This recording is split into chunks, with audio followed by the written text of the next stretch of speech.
다시 만나뵙게 되어 반갑습니다. 자, 이제 신구약 중간사 4편 지난 시간에 이어서 23번째부터 시작하도록 하겠습니다. 지난 시간에 이어서 제가 이어서 가고자 하는 것은 사두개파, 바리새파, 에세네파에 속하지 않은 사람들도 있었나요? 사실 유대인들은 모두가 이 세 종파 중 어느 하나에 소속되어 있었던 것은 아니에요. 이 세 종파가 유독 드러나 보였기에 유대인들 전부가 이들 중 한 군데에 소속되어 있었던 것이 아닌가 하는 오해를 낳게 된 것이죠. 세 종파에 속하지 않은 이들은 주로 무지한 시골 사람들이었어요. 그들은 율법을 잘 지키지 않았으며 지식인들을 자처하는 사람들에게 암하렛, 땅의 백성들이라는 뜻인데 암하렛이라 불리며 멸시를 받았습니다. 이 땅의 백성들은 여러 부류의 사람들로 이루어져 있어요. 그 중에는 족보를 중요하게 여기는 순수 유다 혈통을 가진 이들이 있는가 하면 천한 직업을 가지고 있거나 출생이 불분명한 사생아들, 도둑질하다 잡혀 노예가 되었거나 스스로 자신을 팔아 노예가 된 이들, 그리고 개종자들이나 해방된 노예들, 그리고 이방인이면서 해방된 노예들이 있어요. 이들 모두는 엄격한 위계 사회에서 억압과 불이익을 당했던 이들입니다. 세 종파에 속하지 않은 이들을 암하렛이라고 불리는 사람들 말고도 팔레스티나 지역이 아닌 외국에서 사는 유대인들이 있었어요. 이런 이들의 공동체를 두고 디아스포라, 분산이라는 의미인데요, 디아스포라라고 합니다. 그러나 이들은 나름대로 율법을 지키며 살았어요. 당시 팔레스티나 지역에서 50만에서 70만 정도의 유대인이 살고 있었던 반면에 디아스포라를 형성하여 살던 해외 유대인 수는 200만에서 500만 명으로 추정이 된다고 합니다. 자, 24번째, 유대인들은 이민을 자청해서 간 사람들인가요? 사랑하시는 성도 여러분, 현재 일본과 사할린 지역에 사는 우리 교포들과 비슷한 경우를 알 수 있는데요, 이스라엘이 주변 강대국으로부터 계속 정복당하면서 강제로 추방되거나 통치국의 포로로 잡혀간 이들, 그리고 살 길을 찾아 자청해서 본토를 떠난 이들이 모여 공동체를 하나둘 이루게 된 거예요. 그 일부는 예루살렘으로 돌아올 수 있었지만 대다수는 그곳에 남아서 살게 되었어요. 대표적인 지역으로는 메소포타미아, 이집트의 알렉산드리아와 엘레판틴 지역이죠. 이들은 대부분 해당 지역의 주민들과 동화되어 살기보다 자신들만의 율법을 지키며 민족과 종교의 고유성을 고수하려 하였기에 그들로부터 미움을 받기도 하였습니다. 원래 유배 초기부터 이 해외 유대인들에게는 함께 율법을 읽고 기도를 바치는 모임 장소인 회당이 있었는데, 그 후에 예루살렘으로 귀환한 유대인들에 의해서 팔레스타인에도 그런 회당이 생겨났습니다. 사도행전 6장 9절에는 이 회당에 대한 언급이 잠깐 나오는데, 회당은 바로 유배 시기에 생긴 유다인의 독특한 신앙 형태라고 할 수 있습니다. 그리고 알렉산드리아에 살던 유대인들은 구약 성서를 그리스어로 번역 70인역이라는 성서를 우리에게 줍니다. 셉투아진트라고 합니다. 72명 이 역자들이 각기 구약 성서를 그리스어로 번역을 하였는데, 완료 후에 비교해보니 한자도 다르지 않았다는 유명한 전설이 있죠. 그래서 70인역이라고 부르게 되었답니다. 셉투아진트. 그래서 그 셉투아진트 역서가 그렇게 중요하고 그렇게 권위가 있는 것입니다. 25번째, 당시 팔레스틴 여성들은 이런 민중봉기나 종교 활동에 어떻게 참여할 수가 있었나요? 공개적으로 말하고 행동하며 전쟁을 수행하고 평화를 지키는 공적인 삶은 순전히 남자들만을 위한 일이었어요. 여성들은 단지 집을 지키고 규방에 유폐된 성적인 존재에 불과했던 것입니다. 여성들은 집 밖을 나갈 때 반드시 얼굴을 천으로 가리고 나가야 했고, 그들과 이야기를 나눈 것까지 남자들의 수치로 여겨졌을 정도였지요. 경제적인 능력만 갖추고 있다면 일부 다처가 허용되었고, 이혼을 요구할 권리는 여자들은 없었습니다. 남성 쪽에만 있었지요.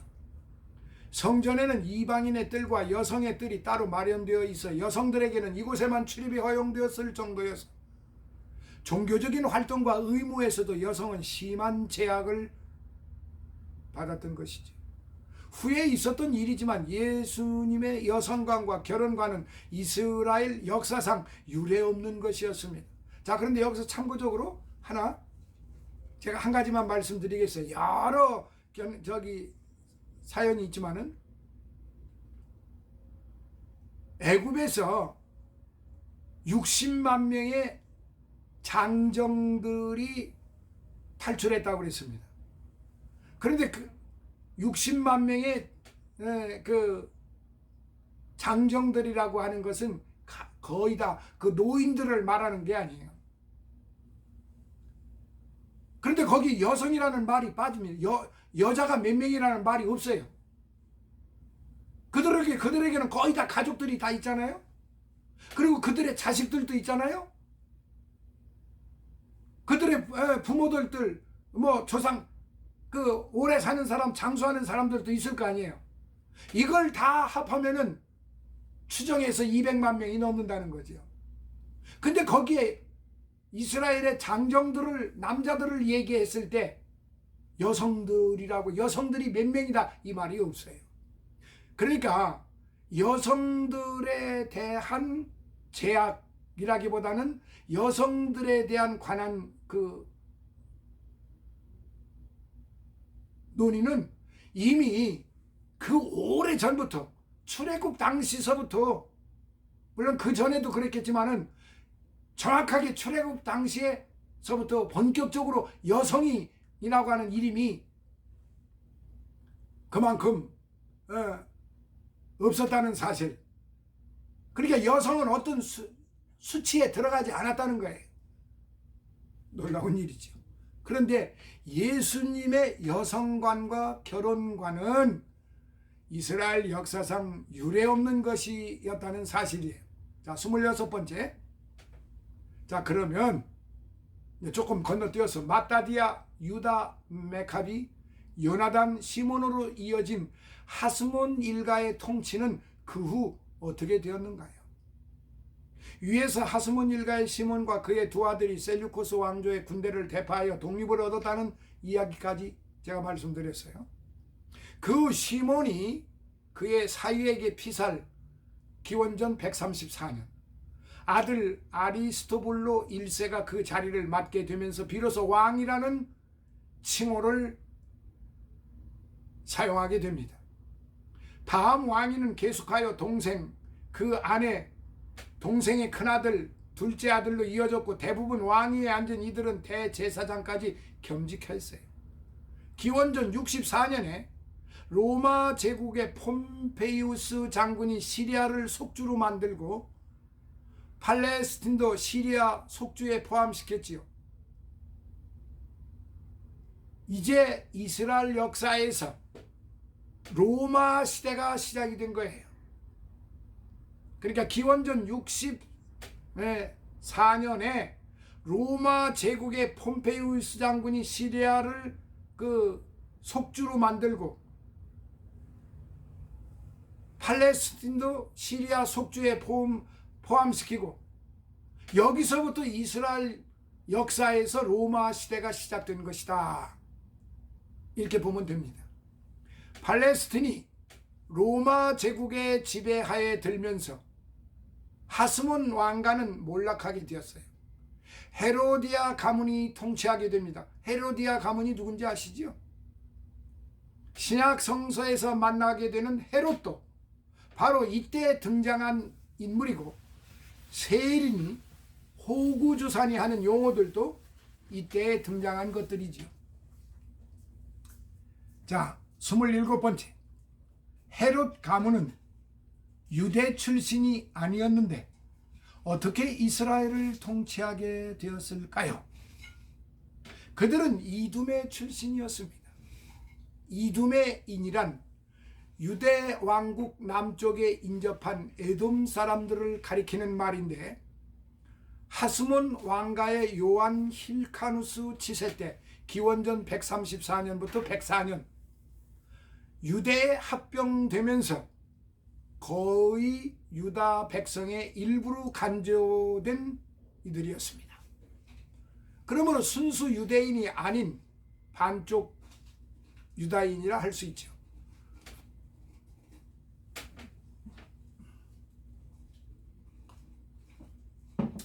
로마가 이스라엘에서 실세로 등장할 즈음에 헤롯의 아버지 안티파렐은 로마의 아부함으로써 실권을 장악하게 되었지요. 당시 로마도 레란으로 어수선하였습니다. 우리가 여기서 한 가지 짚고 갈 건, 우리의 그 해방 이후에 이제 그 일본이 패망하고 항복을 했죠. 근데 그때 메가다 장군이 일본을 통치하게 되는 그런 군정 장관 최고 수장이었습니다.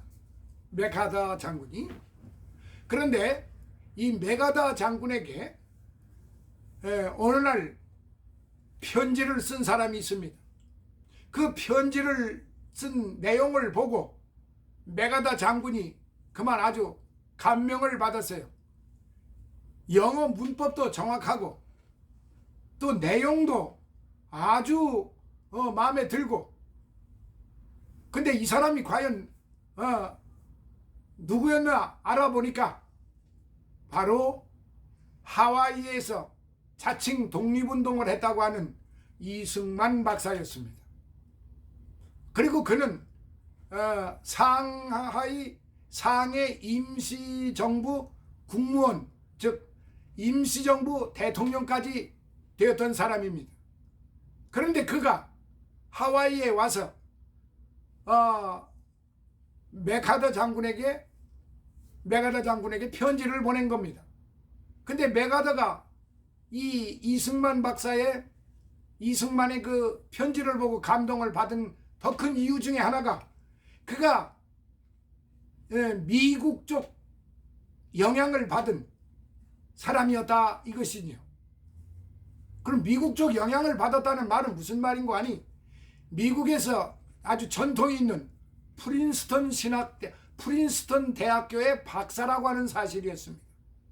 그러니까 메가다는 이승만 박사의 그 일생에 대해서 좋은 점도 있고 나쁜 점도 있는 것을 알게 되었지만은, 이 사람을 통해서 조선을 통치하게끔, 조선을 관리하게끔 만들면은 참 좋겠다, 이런 생각을 하고 이승만을 만나게 되는 계기가 되었죠. 그래서 이승만 박사를 통해서 해방된 대한민국을 통치하게끔, 해방된 대한민국을 통치하게끔 뒤에서 막후 조종을 다 했던 것입니다. 그래서 1948년 독립선언을 하게 되었던 거죠. 시청 앞 광장에서. 이게 바로 1948년에 있었던 8월 15일에 있었던 우리의 독립사입니다. 제가 왜 이 말씀을 드리느냐 하면은,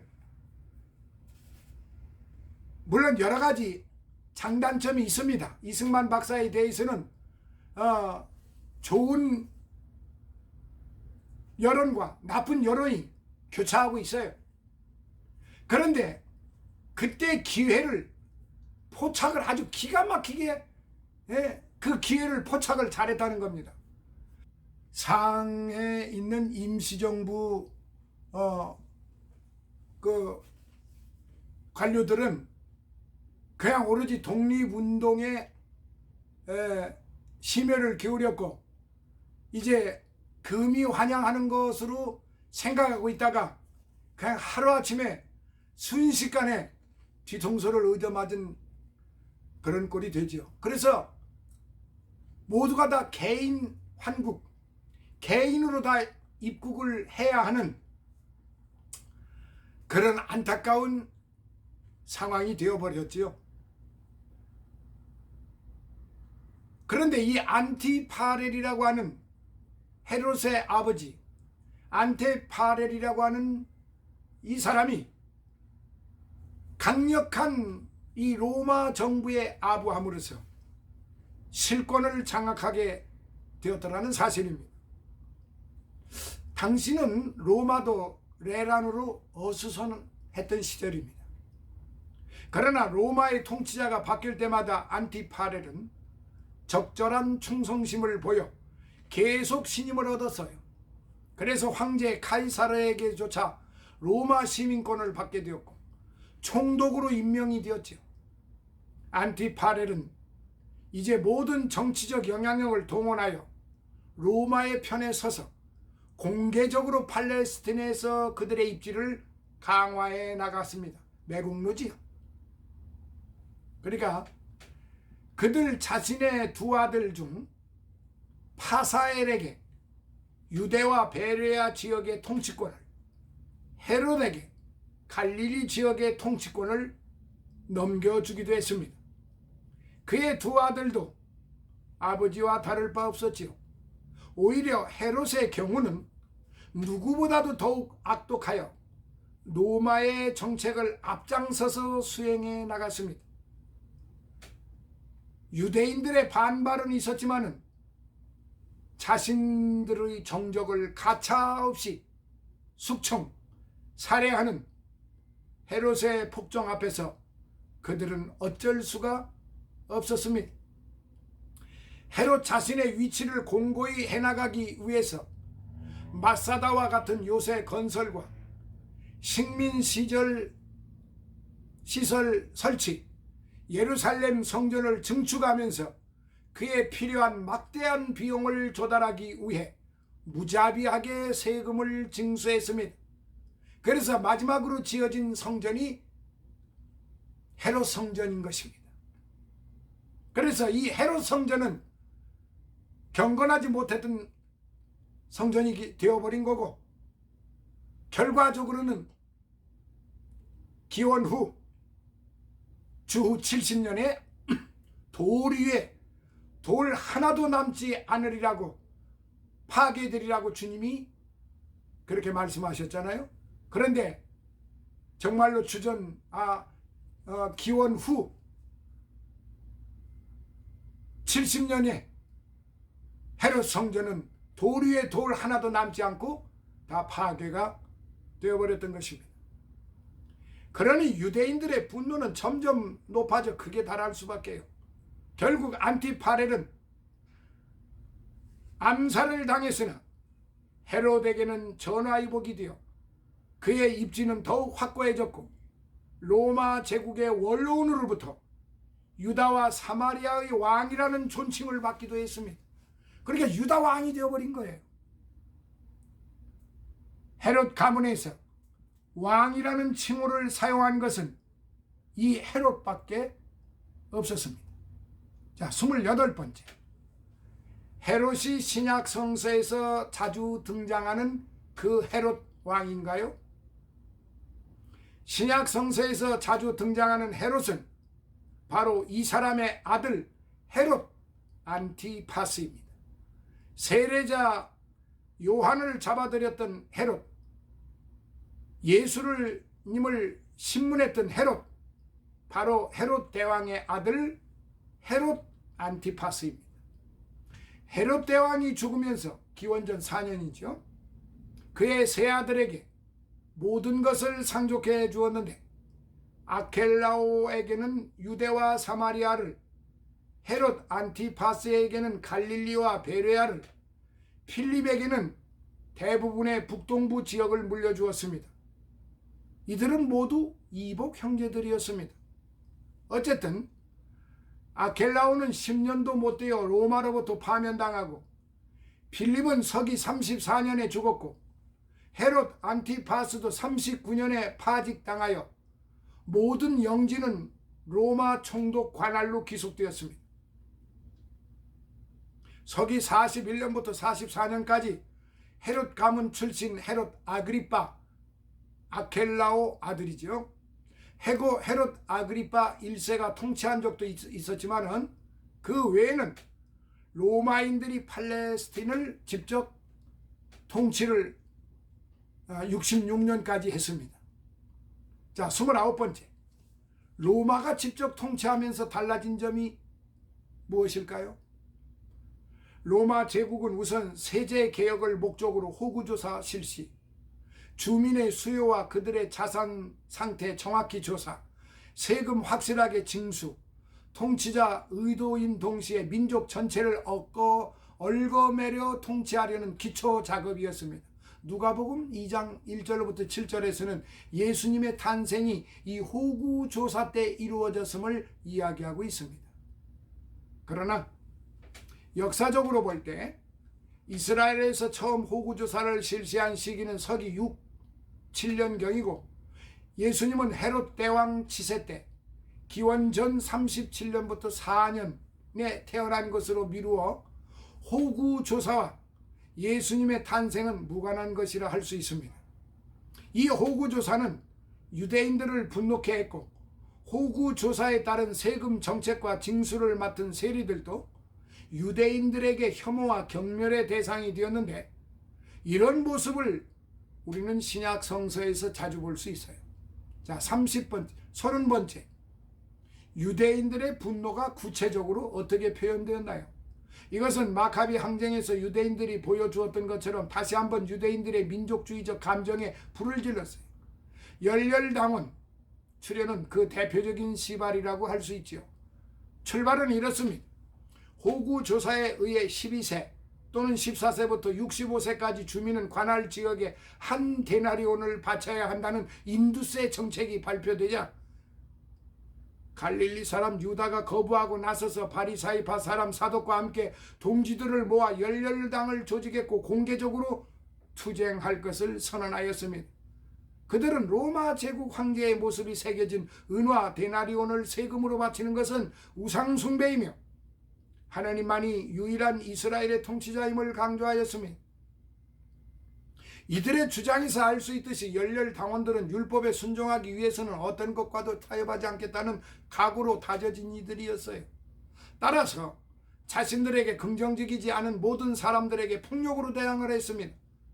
다시 말해 로마인들과 로마인들에게 굴러가는 유대인들이 열렬당원의 공격 대상이었죠. 우리 독립군들도 친일 밀정들, 그러니까 밀정들은 우리 독립군들의 공격 대상이었죠. 그들 중에는 단도나 칼을 차고 다니는 이들도 있었습니다.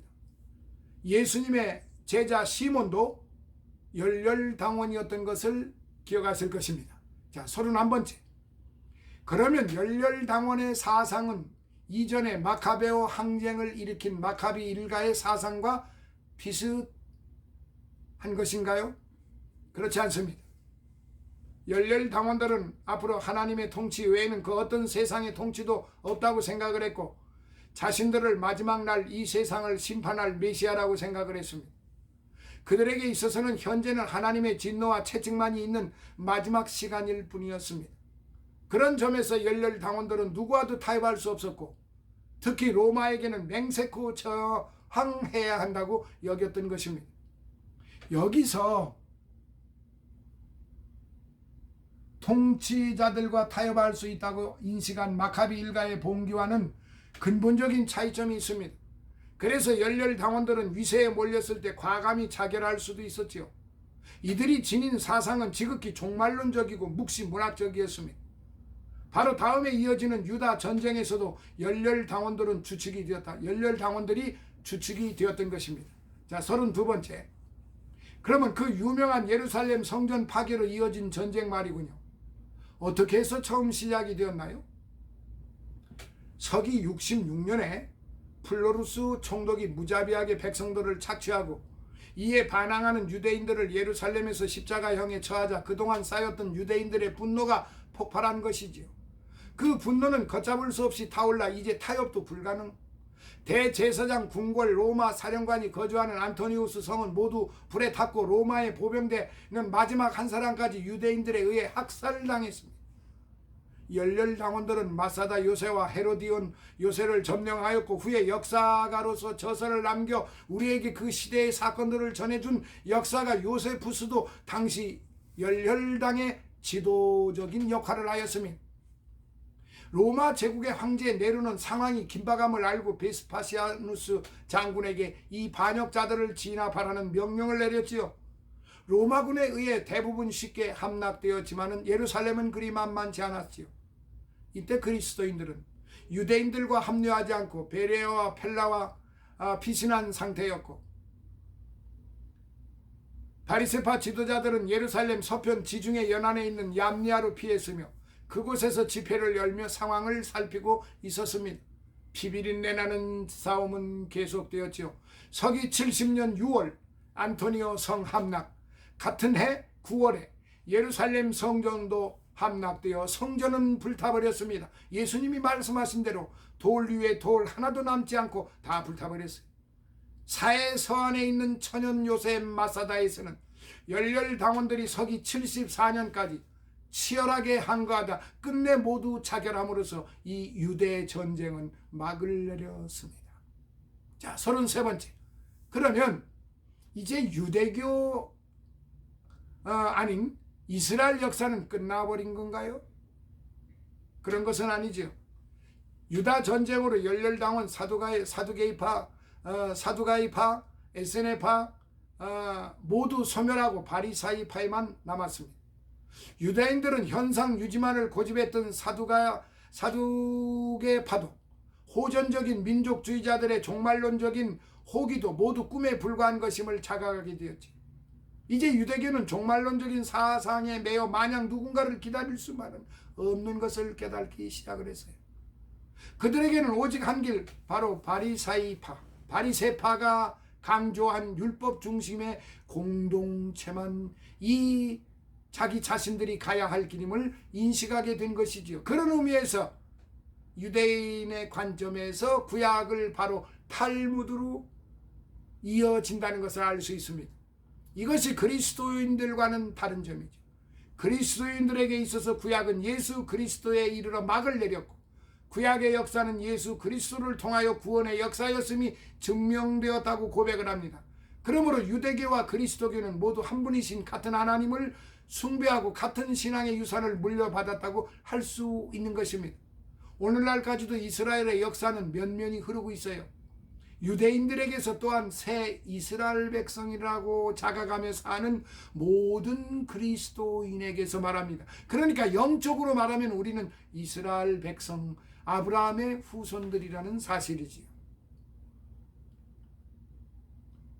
이것이 그렇게 일반적인 면에서 볼 때 이해하기가 그렇게 쉬운 일은 아닙니다. 이스라엘 본방인을 통해서 보면 우리들은 이방인이기 때문에 그러면 이방인들을 받아들였던